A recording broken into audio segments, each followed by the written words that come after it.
ಸ್ನೇಹಿತರೆ ನಮಸ್ಕಾರ. ಏನಪ್ಪ ಇದು ಅಂತ ಇದ್ದೀರಾ ಸ್ನೇಹಿತರೆ? ಇದು ಫಿಶ್ ಫಾಂಡು ಸ್ನೇಹಿತರೆ. ಹೊಸದ ಲೇಟೆಸ್ಟ್ ನನ್ನ ತೋಟದಲ್ಲಿ ಫಾರ್ಮ್ ಹೌಸಲ್ಲಿ ಫಿಶ್ ಫಾಂಡ್ ಮಾಡಿಸಿದ್ದೀನಿ. ಎಷ್ಟು ಅಡಿ ಮತ್ತು ಎಷ್ಟು ಉದ್ದ, ಎಷ್ಟು ಅಗಲ, ಮತ್ತು ಯಾವ ಥರ ಮೀನು, ಯಾವ ವೆರೈಟಿ ಮೀನು ಬಿಟ್ಟಿದ್ದೀರಿ ಅಂತ ಎಲ್ಲ ಥರದ ಮಾಹಿತಿ, ಮತ್ತು ಎಷ್ಟು ಅವರು ಯಾವ ಥರ ಗುಣಿ ಹೊಡಿಬೇಕಂತ ಎಲ್ಲ ಥರದ ಮಾಹಿತಿ ಈ ವಿಡಿಯೋನಲ್ಲಿ ಕೊಡ್ತಾ ಇದ್ದೀನಿ ಸ್ನೇಹಿತರೆ. ಬನ್ನಿ ನೋಡ್ಕೊಂಬರೋಣ ಆ ವಿಡಿಯೋನೆಲ್ಲ. ಸ್ನೇಹಿತರೆ ನೋಡಿ, ಇದೆ ಇವಾಗ ಫಿಶ್ ಫಾಂಡ್ ಮಾಡಿಸ್ತಾ ಇದ್ದೀನಿ. ಇಲ್ಲಿಂದ ಒಂದು 40ಕ್ಕೆ ಒಂದು 80 ಉದ್ದ ಥರ ಪ್ಲ್ಯಾನ್ ಮಾಡ್ತಾಯಿದ್ದೀನಿ. ಒಂದು 60-70 ನೋಡೋಣ. ನೋಡಿದೆ ಈ ಜಾಗನೇ ಮಾಡಿಸ್ತಾ ಇರೋದು, ನೋಡ್ತಾ ಇರಿ.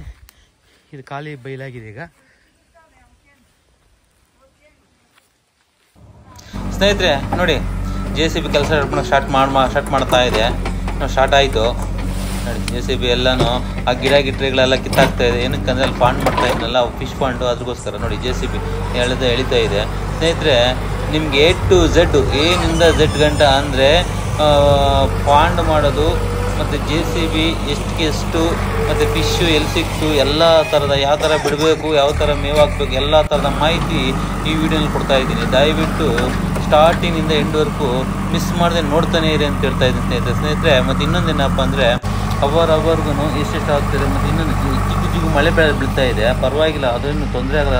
ಜೋರಾಗಿ ಬಿದ್ದರೆ ಪ್ರಾಬ್ಲಮ್ ಆಗೋದು, ಅದಕ್ಕೋಸ್ಕರನೇ ಅದೇನು ತೊಂದರೆ ಆಗಲ್ಲ ಅಂತಂದರು. ಅದಕ್ಕೆ ಕೆಲಸ ಮಾಡ್ತಾನೆ ಇದೆ ಕಂಟಿನ್ಯೂಸ್ ಆಗ.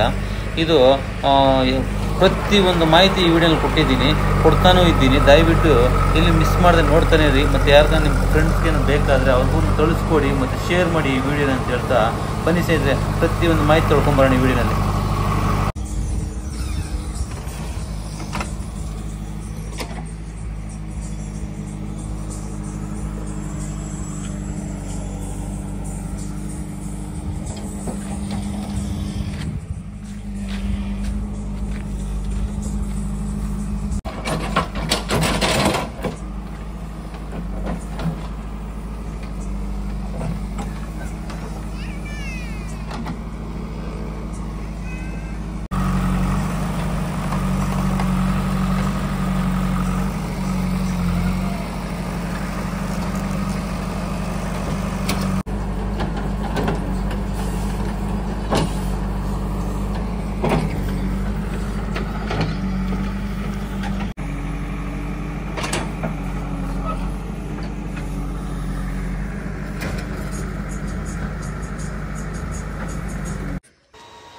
ನೋಡಿ ಸ್ನೇಹಿತರೆ, ಈಗ ಫಿಶ್ ಫಾಂಡ್ ರೆಡಿಯಾಗಿದೆ.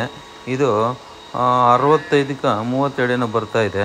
ಬಟ್ ಲೋತು ಒಳಗೆ ಡಿಪ್ತ್ ಬಂದು 6 ಅಡಿ ಬರ್ತಾಯಿದೆ. ಅಂದರೆ ನಮ್ಗೆ ಟೋಟಲ್ ಮಣ್ಣು ಇಟ್ಲಾಕ್ ಹಾಕ್ಕೊಂಡ್ರೆ 10 ಅಡಿ ಗಂಟೆ ಬರ್ತಾಯಿದೆ. ಚೆನ್ನಾಗಿ ಬಂದಿದೆ ಫಿಶ್ ಫಾಂಡು. ಇದ್ರ ಈಗ 11.5 ಅವರ್ ಆಗಿದೆ. ಅಂದರೆ ಟೋಟಲ್ 11.5 ಅವರ್ ಆಯಿತು. Already JCB ಮುಗಿಸ್ಬಿಟ್ಟು ಹೊಟ್ಟೋಯ್ತು. ಅವರ್ಗೆ ಬಂದು 1000 ರೂಪಾಯಿ ಹಂಗೆ ಮಾತಾಡಿ 11 ಅವರ್ ನೀವೇ ಕ್ಯಾಲ್ಕುಲೇಟ್ ಮಾಡ್ಕೊಳ್ಳಿ, ಇಷ್ಟ ಸಾಕು.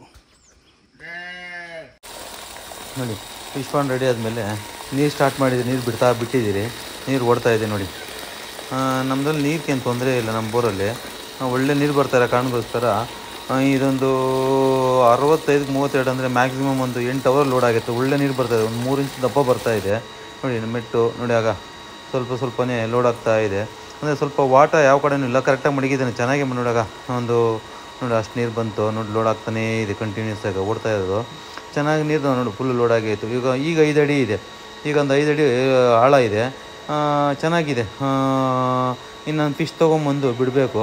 ಆ ಫಿಶ್ಶು ಮೋಸ್ಟ್ಲಿ ನಾಳೆ ಅವಾಗ ಬರೋಣ ಅಂತ ಹೇಳ್ಬಿಟ್ಟು ಫುಲ್ ಲೋಡ್ ಆಗೈತೆ. ಫುಲ್ ಲೋಡ್ ಸ್ವಲ್ಪ ಗಡ್ಡೆ ಕುಸ್ಕ್ತದೆ. ಏನಕ್ಕಪ್ಪ ನೋಡಿ, ಸೈಡಲ್ಲೆಲ್ಲ ಕುಸ್ಕಿದೆ. ಏನಕ್ಕಪ್ಪ ಅಂದ್ರೆ ಮಣ್ಣು ಹೈಟ್ ಮಾಡಿರೋದ, ನೀರು ಲೆವೆಲಲ್ಲಿ ಜಾಸ್ತಿ ಹೈಟ್ ಮಾಡಿದ್ದೀರಿ ನೀರು. ಇದೇನಪ್ಪ ನೊರೆ ಅಂತ ಅನ್ಬೋದು. ಹೊಸ್ದಾಗಿ ನೀರು ಬಿಟ್ಟಿರೋದ್ರಿಂದ ಈ ಥರ ನೊರೆ ಎಲ್ಲ ಬರ್ತಾ ಇರ್ತದೆ. ಅದೇನು ತೊಂದರೆ ಏನಿಲ್ಲ. ಅಂದರೆ ನಮಗೊಂದು ವಾರ ಆದಮೇಲೆ ಫಿಶಲ್ಲಿ ಇದರಲ್ಲಿ ಫುಲ್ ವೈಟ್ ಬಂದುಬಿಡುತ್ತೆ ವಾಟ್ರ್, ಏನು ತೊಂದರೆ ಆಗೋಲ್ಲ ಸ್ನೇಹಿತರೆ. ನೋಡಿ ಫಿಶ್ಶು ತೊಗೊಂಬಂದೆ ಹೋಗಿ ಇವತ್ತು ಬೆಳಗಿನ ಜಾವನೇ ಹೋಗಿ ತಮಿಳ್ನಾಡಲ್ಲಿ ಕೃಷ್ಣಗಿರಿ ಡ್ಯಾಮಲ್ಲಿ ಬಂದು ಕೊಡ್ತಾಯಿದ್ರು. ಹೋಗಿ ಕೇಳಿ ನಮ್ಗೆ ಎಷ್ಟು ಬೇಕೋ ಅಷ್ಟು ನಾನು ತೊಗೊಂಬಂದೆ. ಅವು ಯಾವ್ಯಾವ ಜಾತಿ ತೊಗೊಂಬಂದಿನಪ್ಪ ಅಂದರೆ ಒಂದು ಕೊರೋನು, ಮೊರಲ್ಲು, ಒಂದು ಮೊರಾಲು, ಮತ್ತು ರೂಪ್ಚಂದು, ಮತ್ತು ರಾಹು, ಇಷ್ಟು ತೊಗೊಂಬಂದು ನೋಡಾಗ ಎಲ್ಲ ಬಿಸ್ತಾ ಇದ್ದೀನಿ ಒಳಗೆ ಬಿಡಾಕ. ನೋಡಿ ಬಿಚ್ಚಿನ ಒಳಗೆ ಬಿಡಬೇಕು. ಒಳ್ಳೆ ಕ್ವಾಲಿಟಿ ಫಿಶೇ ಕೊಟ್ಟಿದ್ದಾರೆ ನೋಡಿ. ನಮ್ಮ ತಂದೆಯವ್ರು ಕೂಡ ಕೆಲಸ ಮಾಡ್ತಾಯಿದ್ದಾರೆ ನೋಡಿ. ನಮ್ಮ ತಂದೆಯವ್ರು ಕೆಳಗೆ ಇಳಿತಾರೆ ಅದನ್ನ ಮೀನು ಬಿಡಾಕ. ಅದನ್ನ ಬಿಟ್ಟ ಮೇಲೆ ಹಂಗೆ ಸ್ವಲ್ಪ ಒಳಗೆ ಬಿಡಬೇಕು. ಆಮೇಲೆ ಮೇವು ಕೂಡ ಆಮೇಲೆ ಅಂದರೆ ದಿನಕ್ಕೆ 2 ಟೈಮ್ ಅಂತೆ ಕಾಲು ಕೆ ಜಿ ಥರ ಹಾಕ್ಬೇಕಂತೇವೆ. ನೋಡಿ ನೀರು ಒಳಗೆ ಬಿಡ್ತಾ ಇದ್ದೀರಾಗ. ನೋಡಿ ಇದು ರೋಹು ಅಂತ ಹೇಳ್ಬಿಟ್ಟು ಫಿಶ್ ಹೆಸರು, ರೋಹು ಅಂತ ಹೇಳ್ಬಿಟ್ಟು ಚೆನ್ನಾಗಿದೆ ಫಿಶ್ಶು. ಇದು ಒಳ್ಳೆ ಲೆಂತ್ ಬರುತ್ತಂತೆ, ಒಂದು 2 kg ಗಂಟನೂ ಬರುತ್ತಂತೆ. ಅದಕ್ಕೋಸ್ಕರ ನೋಡಿ ಒಳಗೆ ಏನು ಇದ್ದಿದ್ದು ಅಂತ ಅವ್ರೇನಪ್ಪ ಮಾಡ್ತಂದರೆ ನಮಗೆ 500 ಮೀಲ್ ಥರ ಪ್ಯಾಕ್ ಮಾಡಿಬಿಟ್ಟು ಆಕ್ಸಿಜನ್ ಕೊಟ್ಟು ಅದರೊಳಗೆ ತುಂಬಿ ಪ್ಯಾಕಿಂಗಲ್ಲಿ ನಮ್ಗೆ ನೋಡಿ ಪ್ಯಾಕಿಂಗಲ್ಲಿ ಕೊಟ್ಬಿಡ್ತಾರೆ. ಇವಾಗ ನಾವು ಬಿಚ್ಚಿದ ಮೇಲೆ ನೋಡಿ ಏರ್ ಹೊಟ್ಬಿಡ್ತದೆ. ಅವರು ಆಕ್ಸಿಜನ್ ಲೋಡ್ ಮಾಡಿದಾಗ ಫುಲ್ ಏರ್ ಇರ್ತದೆ, ತುಂಬ ಇದ್ದಂಗೆ ಇರುತ್ತೆ. ನೋಡಿ ಏರ್ ಇರ್ತದೆ ನೋಡಿ ಇಲ್ಲಿ ನೋಡಿ ನೋಡ್ರಲ್ಲ. ಈ ಥರ ಬಿಟ್ಬಿಟ್ಟು ನಮ್ದೇನಿಲ್ಲ ಈ ನೀರಲ್ಲಿ ಬಿಟ್ಟ ಮೇಲೆ ಏನು ತಲೆ ಕೆಡಿಸ್ಕೊಳಂಗಿಲ್ಲ. ಅಂದರೆ ಇನ್ನೊಂದೇನಪ್ಪ ಅಂದರೆ ಅವರು ನಮಗೆ ಸಜೆಷನ್ ಕೊಟ್ಟಿರೋದು ಕೂಡ 2 months ಫಸ್ಟು ಮರಿಗಳಲ್ಲಿ 2 months ಬಂದು ನೀರು ಚೇಂಜ್ ಮಾಡಿಬಿಡಿ, ಇದೇ ನೀರಲ್ಲೇ ಇರಲಿ. 2 months ಆದಮೇಲೆ ಬಂದು ನೀರು ಚೇಂಜ್ ಮಾಡಿ 1 month ಒಂದ್ಸರಿ, ಆಮೇಲೆ 4 months ಆದಮೇಲೆ 15 days ಒಂದ್ಸರಿ ಚೇಂಜ್ ಮಾಡಿ ಅಂತ ಹೇಳಿದ್ದಾರೆ. ಸ್ನೇಹಿತರೆ ನಿಮಗೇನು ಗೊತ್ತಿದೆ ದಯವಿಟ್ಟು ಇದು ಒಂದು ಸಜೆಷನ್ ಕೊಡಿ. ನನಗೆ ಗೊತ್ತಿರೋ ಮಾತು ನಾನು ಹೇಳ್ತಾ ಇದ್ದೀನಿ. ಹೌದಾ ಕರೆಕ್ಟಾ ಅಂತ ಹೇಳ್ಬಿಟ್ಟು, ಯಾಕಂದರೆ ಅದು ಗೌರ್ಮೆಂಟಲ್ಲಿ ತೊಗೊಂಬಂದಿರೋದು, ನಾನು ಗೌರ್ಮೆಂಟು ಪ್ರೈವೇಟ್ 2 ಮಿಕ್ಸ್ ಮಾಡಿ ತೊಗೊಂಬಂದಿರೋದು. ನೋಡಿ ಒಳಗೆ ಬಿಟ್ಟು ಕ್ಲೀನ್ ಮಾಡಿಕೊಂಡು ಎಲ್ಲ ಒಳಗೆ ಏನು ಮರಿಗಳು ಚೆಕ್ ಮಾಡ್ತಾರೆ ನಮ್ಮ ತಂದೆ, ಚೆಕ್ ಮಾಡಿ ಒಳಗೆ ಬಿಡ್ತಾರೆ ಹತ್ರ. ಚೆನ್ನಾಗೂ ಪ್ಯಾಕ್ ಮಾಡಿಕೊಡ್ತಾರೆ.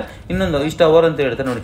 ನೋಡಿ ಇಲ್ಲಿ ಇದು ಬಂದು ನೋಡಿ ಇಲ್ಲಿ ಮೊರಲ್ಲು ಮತ್ತು ರೂಪ್ಚಂದ್ ಇವು 3 ಇವ ಒಂದು ಕಡೆ ಕಟ್ತಾ ಇದ್ದೀರಿ. ನನ್ನ ಮಗಳು ನಾನು ನಮ್ಮ ತಂದೆ ಎಲ್ಲ ನಿಂತ್ಕೊಂಡು ನೋಡಿ ಮಾಡ್ತಾಯಿದ್ದೀರಿ. ನಮ್ಮ ಮಗಳ ಬಲೆ ತೀಟೆ ಬಂದ್ಬಿಡ್ತಾಳೆ, ಏನು ಮಾಡೋಕ್ಕೂ ಆಗಲ್ಲ. ನೋಡಿ ಒಳಗೆ ನಮ್ಮ ತಾಯಿ ಕೂಡ ಇದ್ದಾರೆ ನೋಡಿ. ಏನು ಅಂದರೆ ನೀವು ಬಿಟ್ಟ ಮೇಲೆ 1 ದಿವಸ 2 ದಿವಸ ಕೊಕ್ಕರೆಗಳ ಕಾಟ ಇರುತ್ತೆ, ಅದು ಸ್ವಲ್ಪ ನೋಡ್ಕೊಬೇಕು. ಹುಳ ಊಟ ಏನೋ ತಿಂದ್ಬಿಡ್ತೇವೆ ಅನ್ನೋದು ಅದೇನಿಲ್ಲ ಅಂದರೆ ಏನು ತೊಂದರೆ ಏನೂ ಆಗಲ್ಲ. ನೋಡಿ ಸ್ನೇಹಿತರೆ ಇದೇ ಥರ ಬಿಡೋದು. ದಯವಿಟ್ಟು ಯಾರಿಗಾನ ಗೊತ್ತಿದ್ರೆ ದಯವಿಟ್ಟು ನಂಗೊಂದು ಕಮೆಂಟ್ ಕೊಡಿ. ನನ್ನ ತಿಳಿದ ಮಾತ್ರ ನಾನು ಹೇಳಿದ್ದೀನಿ ಅಂತ ಹೇಳ್ತಾ, ನನ್ನ ತೋಟದಲ್ಲಿ ನಾನು ಫಿಶ್ ಪಾಂಡ್ ಮಾಡಿರೋದು 32ಕ್ಕೆ 65 ಉದ್ದ ಮಾಡಿರೋದು. ಟೋಟಲ್ ಖರ್ಚು ವೆಚ್ಚ ಬಂದು ಒಂದು 35,000 ಆಯಿತು. 35,000 ಆಯಿತು. ಮೀನುಗಳಿಗೆ ರೂಪ್ಚಂದು 3.5 ರೂಪಾಯಿ ಹಾಕಿದ್ರು, ಮತ್ತು ಮೊರಾಲ್ ಬಂದು 10 ರೂಪಾಯಿ ಹಾಕಿದ್ರು, ಮತ್ತು ರಾಹು ಬಂದು 2.5 ರೂಪಾಯಿ ಹಾಕಿದ್ರು. ಅಂದರೆ ಇವೆಲ್ಲನೂ ರೂಪ್ಚಂದ್ ಬಂದು 2,000 ಮರಿ ತೊಗೊಂಬಂದೆ. ಮೊರಾಲ್ ಬಂದು 200 ಸಾಕು ಅಂತ ಹೇಳ್ಬಿಟ್ಟು, ಅದು ಕೊರು ಅಂತ ಹೇಳ್ತಾರಲ್ಲ ಅದು. ಮತ್ತು ರಾಹು ಬಂದು 1,150 ತೊಗೊಂಬಂದೆ. ನೋಡಿ ಎಲ್ಲ ಬಿಚ್ಚಿ ಒಳಗೆ ಬಿಟ್ಬಿಟ್ಟು ಇನ್ನು ಅದು ಸ್ವಲ್ಪ ತೀನಿ ಕೊಟ್ಟಿದ್ರು, ಅದಕ್ಕೂ ಒಂದು ಮೂಟೆ ಕೊಟ್ಟಿದ್ರೆ 1,750 ರೂಪಾಯಿ ಮೀನ್ಕಂತೆ ಊಟ ಬಂದಿದೆ. ಅದು 15 ಡೇಸ್ಗೆ ಒಂದು ಟೈಮು ನೋಡಿ ಹಾಕ್ಕೊಂಡ್ರೆ ಸಾಕಂತೆ. ಅಲ್ಲ ಡೈಲಿ 2 ಟೈಮ್ಸ್ ಹಾಕ್ಕೊಂಡ್ರೆ ಸಾಕಂತೆ. ಸರಿ, ನಿಮ್ಗೆ ಇನ್ನೂ ಏನೋ ಡೌಟ್ ಇದ್ದರೆ ಏನೋ ಮಾಹಿತಿ ಬೇಕಾದ್ರೆ ದಯವಿಟ್ಟು ಈ ಮೆಸೇಜ್ ಕೊಡಿ. ನಾನು ಅದಕ್ಕೆ ಖಂಡಿತ ರಿಪ್ಲೈ ಕೊಡ್ತೀನಿ. ಇವತ್ತು ಒಂದು ದಿವಸ ಲೇಟ್ ಆಗ್ಬೋದು, ಅದನ್ನು ಕೊಟ್ಟೇ ಕೊಡ್ತೀನಿ. ಮರಿಗಳು ಎಲ್ಲಿ ಸಿಗುತ್ತೆ ಅಂತ ಹೇಳ್ಬಿಟ್ಟು. ಸ್ನೇಹಿತರೆ ಈ ವಿಡಿಯೋ ತಪ್ಪದೆ ಎಲ್ಲರಿಗೂ ಶೇರ್ ಮಾಡಿ, ಸಬ್ಸ್ಕ್ರೈಬ್ ಮಾಡ್ಕೊಳ್ಳಿ, ಲೈಕ್ ಮಾಡಿ. ಮತ್ತು ಲೈಕ್ ಕೊಡ್ತಾ ಇಲ್ಲ, ಲೈಕ್ ಕೊಟ್ಟಲಿಲ್ಲ ಅಂದರೆ ನಮಗೆ ಅದು ಮಾಡೋಕ್ಕೂ ಇಂಟ್ರೆಸ್ಟ್ ಇರೋಲ್ಲ. ಅದಕ್ಕೋಸ್ಕರ ನೀವು ಎಷ್ಟು ಲೈಕ್ ಕೊಡ್ತೀರಾ ಅಷ್ಟು ದಯವಿಟ್ಟು ನೋಡಿದ್ರೆ ಲೈಕ್ ಕೊಡಿ. ದಯವಿಟ್ಟು ಈ ವಿಡಿಯೋ ನೋಡಿದವರು ಖಂಡಿತ ಒಂದು ಲೈಕ್ ಕೊಟ್ಬಿಡಿ, ಒಂದು ಮೆಸೇಜ್ ಕೊಡಿ ಅಂತ ಹೇಳ್ತಾ ಈ ವಿಡಿಯೋನ ಇವತ್ತಿಗೆ ಇಷ್ಟು ಮುಗಿಸ್ತಾ ಇದ್ದೀನಿ. ನೆಕ್ಸ್ಟ್ ವಿಡಿಯೋ ಇದೇ ಥರ ಹೊಸ ವಿಡಿಯೋ ತಗೊಂಡು ಇನ್ನೂ ಹಲವಾರು ನಾನು, ಯಾಕಂದರೆ ಪ್ಯೂರ್ ಅಗ್ರಿಕಲ್ಚರಲ್ಲಿ ಆರ್ಗಾನಿಕಲ್ ಮಾಡ್ಬೇಕನ್ನೋ ಕಾರಣಕ್ಕೋಸ್ಕರ ನಾನು ಮಾಡ್ತಾ ಇರೋದ್ರಿಂದ ನಾನು ಹೇಳ್ಕೊಡ್ತಾ ಇರೋದು. ಈ ಜೈ ಹಿಂದ್, ಜೈ ಕರ್ನಾಟಕ ಮತ್ತು